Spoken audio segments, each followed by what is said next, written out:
Pemirsa, diperkirakan lonjakan arus balik mudik akan terjadi pada Minggu 30 April 2023 mendatang. Kendati demikian, saat ini kendaraan yang melintas Kota Lubuk Linggau mulai berangsur-angsur cukup ramai.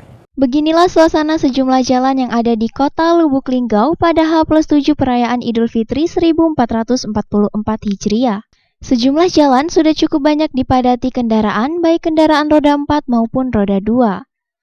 Salah seorang petugas pengamanan di pos keamanan, Hendri, mengatakan, diperkirakan pelonjakan pemudik terjadi pada hari Minggu, tepatnya 30 April 2023.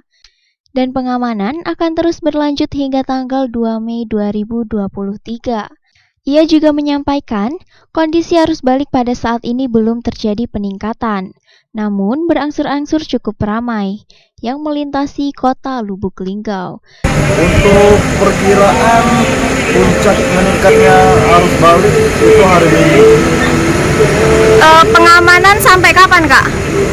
Itu pengamanan pos ini sampai Tim Liputan Silam Pari TV.